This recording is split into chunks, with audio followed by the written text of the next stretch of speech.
Mesdames, Mesdemoiselles, Messieurs, chers amis, chers abonnés, bonjour et bienvenue dans ce nouvel épisode de nos discussions sartoriales. Aujourd'hui, nous allons parler technique et sémantique. Vous avez noté la rime ? Technique et sémantique, ou comment nommer les choses est important. Et vous savez qu'il y a de plus en plus de jeunes gens qui s'intéressent à notre travail. Et bien souvent, je reçois des commentaires en me disant « Mais monsieur, vous parlez de trucs un peu bizarres, le bon bout, la tige, le cousu trait-pointe. Qu'est-ce que ça veut dire ? Qu'est-ce que c'est que ces mots-là » Donc, ce qu'on va faire aujourd'hui, puisque j'ai un invité très particulier, notre ami Mathieu Price, fondateur et propriétaire de la marque 7e Largeur et de la maison 7e Largeur. Et donc, j'ai décidé de le mettre à contribution pour essayer de vous donner, alors, en quelques minutes, alors, vous savez, ici, quand on dit 10 minutes, généralement, vous en prenez pour 20. Mais là, on va essayer vraiment d'être court, aux alentours de 15 minutes, et nous allons parler de l'anatomie d'un soulier en cuir, en essayant de vous donner le bon vocabulaire et surtout que vous compreniez bien quand quelqu'un vous parle, par exemple, du lac ou de la claque. Alors la claque, ça peut être beaucoup de choses, mais en l'occurrence, c'est aussi un terme pour les souliers, ou de l'empeigne, etc., où cette chose-là se situe. Bonjour Mathieu, est-ce que tu es d'accord pour faire ça avec moi ? Avec plaisir. C'est ce que tu fais toute la journée, C'est ce quasiment. que j'en fais toute la journée. On va donner un maximum d'infos, mais on va essayer de les simplifier quand même. Oui. Et puis, ça va être l'occasion de briller dans vos dîners. Exactement, enfin. exactement. Alors, donc on a pris 2 souliers, un Richelieu classique et un Derby classique, lui aussi. Et donc, alors déjà, la première chose à bien comprendre, vous allez entendre des mots comme la tige et la semelle. Donc ça, je pense que la première chose à comprendre. Je vais le dire. Allez, la tige, c'est le dessus de la chaussure, sans la semelle. Et la semelle, c'est la semelle, comme son nom l'indique. Donc quand vous entendez parler de la tige de la chaussure, c'est tout ça, en fait. C'est le dessus du soulier. Et bien sûr, l'autre partie du soulier, c'est la semelle. Est-ce que je l'ai bien dit ? C'est parfait. Si on résume vraiment, c'est ça. Ouais. Et dans la tige, on a donc le cuir à dessus et la doublure. Oui. Ou parfois même pas de doublure. D'accord. Et donc seulement le cuir à dessus, non doublé du coup. Exactement. Voilà. Alors, maintenant, regardons, on part de l'arrière vers l'avant ou de l'avant vers l'arrière ? Ça, je te laisse Bon, mettre la alors on situation. parle de l'avant vers l'arrière. Alors, on va commencer par le début et par le devant du soulier. Donc, comment tu appelles cette partie et à quoi elle sert ? C'est le bout dur, en fin de compte, et c'est une des deux parties rigides de la chaussure. Ouais. Et elle sert finalement à maintenir la forme et à amortir aussi les coups qu'on peut prendre, parce qu'on les prend souvent vers l'avant. D'accord. Donc, quand on dit bout dur, ça veut dire que c'est dur sur le dessus. Oui, c'est sur le dessus, mais en fait, c'est entre la doublure et le cuir à dessus. C'est pas le cuir en lui-même qui est dur, c'est qu'on a rajouté effectivement une partie. D'accord. C'est pour ça qu'on appelle le bout dur. Exactement. Bout dur à ne pas confondre avec le bout droit. Oui. Parce que le bout droit, lui, il va un peu plus en profondeur, un peu plus derrière, et le bout dur un peu plus à l'avant. Si le bout dur va trop loin, on ne peut pas plisser les pieds correctement. D'accord. Voilà. D'accord, c'est ça son utilité. Est-ce que là, ce sont 2 pièces de cuir ? C'est un bout rapporté ou c'est une seule pièce de cuir avec une couture simulée ? C'est deux pièces de cuir, mais ça aurait très bien pu, tu as raison, être seulement un morceau, une claque unie d'ailleurs on dit, avec une couture simulée juste d'accord, ça se fait ornementale. Aussi, hein. Bien Moi, sûr, j'aime bien sûr. C'est sympa parce que c'est un clin d'œil intéressant. Ok. Alors ensuite, donc ça c'est le bout en fait. Vous pouvez dire le bout de la chaussure ou le bout dur, c'est ce qu'on dit généralement. Ensuite, quand on monte, quand on va là, sur cette partie ici, donc là on appelle ça. Alors là, on est toujours sur l'empeigne et on arrive là au niveau des quartiers ou des garants en fait, et c'est là où le lassage se situe. D'accord, mais ça on peut dire c'est l'empeigne. Oui. J'ai entendu la claque. Quelle serait la différence entre la claque et l'empeigne ? Alors, la claque, je pense que c'est un dessin un peu différent qui arrive au niveau du lassage, mais si déjà on sait l'empeigne. Voilà. C'est pas une science exacte, parce que moi j'ai entendu des bottiers qui n'étaient pas d'accord. Oui. Par exemple, on va voir tout à l'heure sur un mocassin, certains appelaient ça un lac. D'autres appelaient ça un plateau. Oui, voilà, donc c'est une sémantique très particulière. Donc, le bout dur, cette partie, on va dire toute la partie où vous avez l'avant du pied, le coup de pied, on peut appeler ça l'empeigne, n'est-ce pas ? On va appeler ça l'empeigne. Et à l'arrière, donc, ici, ces 2 choses-là, là, sur le côté, qui sont dures également, on appelle ça les contreforts. Les contreforts. Ça sert à quoi, les contreforts ? Les contreforts, un peu même principe que le bout dur, c'est d'avoir un certain maintien au niveau du talon. Alors, bien sûr, il y a des chaussures qui n'ont ni contrefort, ni bout dur, ni doublure, tout dépend. Mais là, si on parle d'un bout dur classique, ça ressemble à ça. Donc voilà, donc un contrefort à l'arrière pour bien maintenir le talon et le prendre à la forme de votre talon. Sinon, la chaussure n'aurait pas de structure. D'accord. Donc ça, on dit quartier, donc comment, contrefort. Contrefort. Alors, qu'est-ce qu'on appelle les quartiers ? Les quartiers, c'est sur cette partie-là, en fin de compte. On va appeler ça les quartiers. Voilà. Alors, on va montrer sur un derby, c'est un peu plus facile à comprendre. On appelle ça les quartiers. Voilà, c'est ça. Ou les garants. Ou des garants. Ouais. Alors, les garants, c'est plus là où on passe, effectivement, où on passe les lacets. Parce que dans d'une de mes dernières émissions, j'ai parlé des garants en parlant d'un derby. Et un mec m'a insulté en me disant non, c'est pas les garants, c'est les quartiers. Bon. Ouais, ça va loin quand même. Mais pareil, bon, nous et toi, tu travailles dans la chaussure depuis 20 ans tous les jours, quasiment. Ça, donc, tu as appelé ça des garants, tout simplement. Alors, donc, sur le derby, la seule différence entre le derby et le Richelieu, c'est la zone de lassage. Donc, là, c'est 2 pièces, donc 2 quartiers, littéralement, qui sont rapportés dessus pour faciliter le lassage. Est-ce qu'on a oublié de dire quelque chose ? Ah oui, les gens me posent la question également, quand on parle de la roulette, on parle du petit point, on parle de... Alors là, il faut rentrer un tout petit peu dans le détail. Là, on est sur la semelle, n'est-ce pas ? Ok. Alors, vas-y, montre-nous. Déjà, si on parle de la semelle, la semelle, c'est toute cette partie-là. Ouais. Mais dans la semelle, il y a déjà une partie qui est importante, c'est que souvent, les gens déterminent ça, c'est la semelle. Donc ça, on appelle ça la lisse. Ouais. Ça, c'est important d'appeler ça la lisse. Ouais. La lisse, elle peut être ronde, elle peut être carrée. Et là, en l'occurrence... La lisse, elle est constituée du coup de la semelle dessus. Mm-hmm. Elle est constituée de la trépointe, donc c'est l'élément principal du goodyear. Ouais. Et cette trépointe-là, en l'occurrence, il y a une roulette dessus. D'accord. C'est une roulette, c'est un petit outil. C'est un petit outil, en fin de compte. Qui va faire ce petit dessin-là, c'est tout ça. Simplement. En fait, qui va un peu... c'est plus esthétique. Oui, denteler, masquer, noyer la couture. Petit point, justement, c'est celle-là. D'accord. C'est la seule couture qu'on voit dans le goodyear, dans le montage goodyear. Ouais. Et ensuite, il y a la deuxième couture, qui est la couture goodyear, mais qui est à l'intérieur. Celle-là, on ne voit pas, qui est sur la trépointe. Voilà. Nous, en l'occurrence, on fait une couture sous gravure fermée. Ouais. La couture petit point, on l'a fait sous gravure fermée. Donc, elle est cachée ici, mais elle existe bien, en fait. Alors là, on va un tout petit peu loin au niveau de la sémantique, mais en gros, Goodyear, Blake Rapide, Bolognaise, il y a plein de montages différents. En gros, le Goodyear, c'est un peu le gold standard.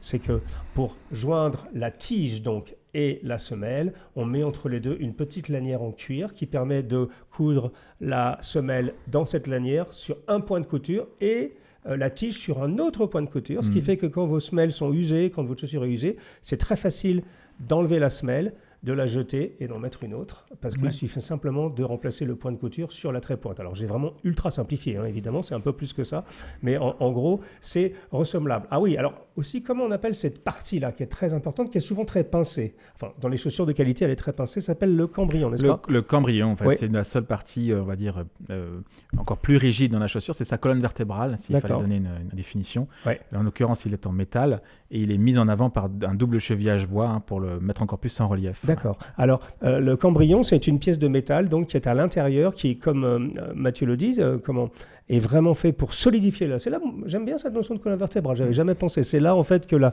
structure de la chaussure repose. Alors, il y a des gens qui font des cambrions en plastique.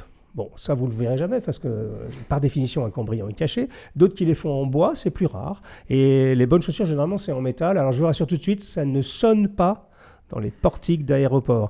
Parce qu'à l'époque, c'est une petite anecdote que tu connais peut-être pas. Figure-toi que Allen Edmonds, à l'époque où il faisait des bonnes chaussures, ça a un peu changé depuis, mais à l'époque, il faisait vraiment des beaux souliers en Goodyear.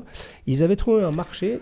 Ils se disaient, nous faisons des cambrions en bois et uniquement avec Allen Edmonds, vous êtes sûr de ne pas sonner dans les portiques de sécurité des aéroports. Ce qui était un coup marketing génial, parce qu'il y a plein de gens, et notamment aux États-Unis, qui prenaient beaucoup l'avion, et qui se sont dit, je ne veux pas sonner à chaque fois, parce que moi je sonne toujours, je ne sais pas pourquoi. C'est pareil. Je ne sais pas pourquoi. Même si je suis en slip de bain avec des tongs, je sonne quand même. Pareil, donc je ne sais pas, on doit avoir un morceau de fer quelque part, je ne sais pas. Enfin bref. Mais donc, Allen Edmonds avait fait cette chose-là, c'était un petit coup marketing. Donc c'est une petite pièce de métal qui est là et qui est recouverte. Et esthétiquement, nous aimons bien le pincer un tout petit peu, comme on le fait avec 7e largeur, et pour le mettre un tout petit peu en relief. Si vous n'êtes pas dans le monde des souliers, vous apprécierez le travail sur les semelles. Et beaucoup de gens me disent, mais pourquoi vous donnez autant de mal à faire des teintures sur les semelles, etc., alors qu'au bout de 10 minutes dehors, ça va plus se voir? Précisément, mesdames, messieurs. Exactement. C'est précisément parce que c'est inutile que c'est beau. Exactement. Et c'est précisément parce que ça ne sert pas vraiment à grand-chose qu'on aime ça. Vous savez, on a fait l'éloge de la superficialité ici, on va continuer à le faire. Ce sont souvent, c'est comme les cravates, c'est comme les mouchoirs de poche, c'est comme beaucoup de choses, quand vous y réfléchissez vraiment, vous n'avez pas besoin de ça pour vivre. Je pense que peut-être 80%, hormis les choses vraiment, vous nourrir et vous abriter, avoir un toit, bien sûr, mais hormis les basiques, il y a plein de choses qu'on aime particulièrement, parce que ça sert à rien. Je pourrais aller même jusqu'à regarder un divertissement. J'aime bien ce mot-là, dit pour vous divertir, c'est-à-dire attirer votre attention ailleurs. Vous pouvez vivre sans regarder Netflix, par exemple. Voilà. Nous, c'est encore possible. On peut vivre sans cambrion pincé, mais on préfère quand c'est joli comme ça. Et les semelles très belles comme ça, c'est vrai que c'est un peu frustrant. Quand tu reçois le soulier, tu te dis « Oh mon Dieu, qu'est-ce que c'est beau », etc. Puis tu marches 3 heures, la semelle, forcément, elle touche le sol. Donc, elle est moins jolie tout de suite, mais ça fait partie donc, du jeu. Est-ce qu'on a fait à peu près le tour ? Donc, on se résume. Bout dur, empeigne,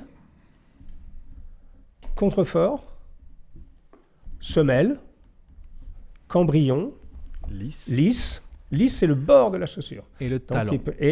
Le talon. Ah oui, talon. Tiens, le talon, c'est facile. Il y a 2 choses à dire sur le talon. Cette partie-là, ce petit biseauté, qu'on appelle le gentleman corner. Le gentleman corner. Il permet de ne pas se déchirer le pantalon quand on croise les jambes, en fait. Ah oui. Parce que là, si c'est anguleux aussi, ça peut faire abîmer les pantalons de costume. Je ne savais pas ça. Tu vois, au bout de 15 ans, j'en apprends encore. Donc, cette petite chose-là, on croppera dans l'image pour être assez près. Cette chose-là, c'est que quand vous croisez les jambes pour ne pas attraper le pantalon avec l'arête. Et c'est pour ça qu'on ne le fait que d'un côté et pas des deux. D'accord. Et là, la dernière partie qu'on peut appeler le bon bout, c'est la partie effectivement en gomme qu'on inclut dans le talon et qui va amortir un petit peu. Donc le bon bout, c'est cette chose-là.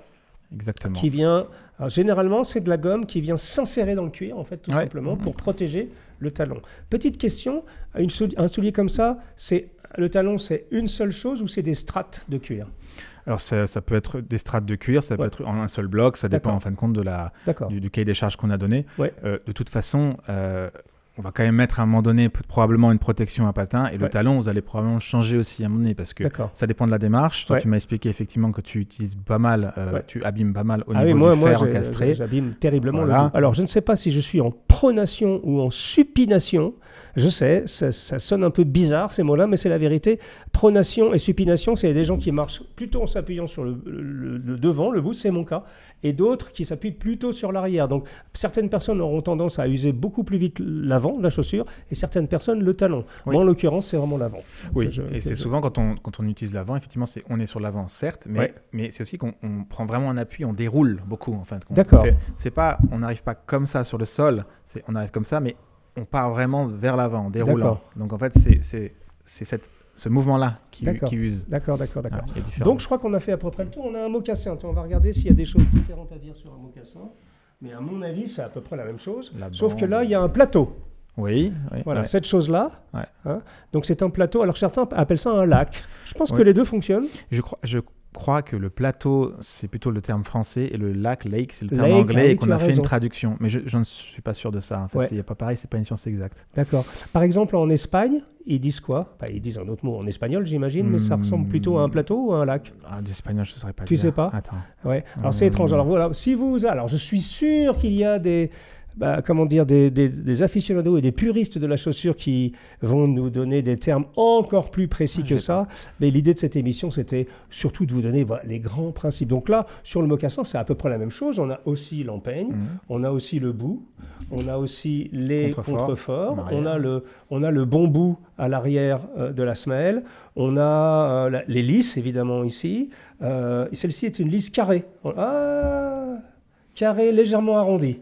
Oui, elle est carrée ici, elle se redevient ronde ici au niveau du passage du cambrion. C'est ça. Alors c'est un choix esthétique, ça, parce totalement. On pourrait là, vous voyez, la lisse, c'est ce qui déborde de la semelle en fait, et là, elle est carrée, et vous pouvez, si par exemple vous faites des chaussures en grande mesure, vous pouvez demander au bottier de l'arrondir, tout simplement. Le plus on va dire techniquement difficile à faire, c'est rond. On le faisait beaucoup avant. On a décidé d'arrêter de le faire parce que la personne qui le fait, l'ouvrier peut se blesser. C'est vraiment, il faut comprendre que quand on est dans une usine, dans un atelier et qu'on fraise, en fait, ça s'appelle du fraisage ici. Donc il passe vraiment avec beaucoup de précision à la main sur un fraiseur. Mais pour faire un rond, il faut qu'il le fasse avec une pointe qui est un peu différente. il a plus de chances de se blesser. Ouais, voilà. Et donc, et vraiment, quand je dis se blesser, c'est voilà. J'ai vu déjà des choses comme ça. Donc c'est possible. Enfin, généralement, de toute façon, la figure de style, c'est plutôt lisse carré à l'extérieur, lisse ronde à l'intérieur. C'est très beau. C'est ce qu'on fait généralement. Ok, on n'a rien de particulier à dire. Donc, si vous avez des questions, donc, allez, on se répète une dernière fois. Alors, je vous dis de vous référer à notre série d'émissions Parlez-vous le sartorial, où là on vous a parlé des bouts droits rapportés, des wingtips, des bouts golf, tout ça, des médaillons, des plastrons. Donc on a vraiment passé beaucoup de temps. Là, c'était plus sur l'anatomie basique des choses. Donc on finit une dernière fois tous ensemble. Donc le bout dur, l'empeigne, ici les garants ou les quartiers, on peut dire ça ici. Ici les contreforts. Hein, tu me dis bien si je suis bon. Là, donc le talon, ok. Bien sûr, la semelle, la lisse autour, le cambrion au milieu et donc le talon avec cette petite insert ici de caoutchouc, c'est ça, qu'on appelle le bon bout. Je pense qu'on a à peu près fait le tour. J'ai oublié quelque chose ? C'est parfait, c'est déjà très très bien. Voilà, merci Mathieu pour m'avoir aidé à faire ce petit crash course sur l'anatomie d'un soulier. Quant à moi, je vous donne rendez-vous. Donc, merci Mathieu pour ta participation. Je vous donne rendez-vous pour un prochain épisode de notre discussion sartoriale très bientôt. D'ici là, achetez des beaux souliers, entretenez-les et surtout, prenez soin de vos proches. À très bientôt les amis. Au revoir.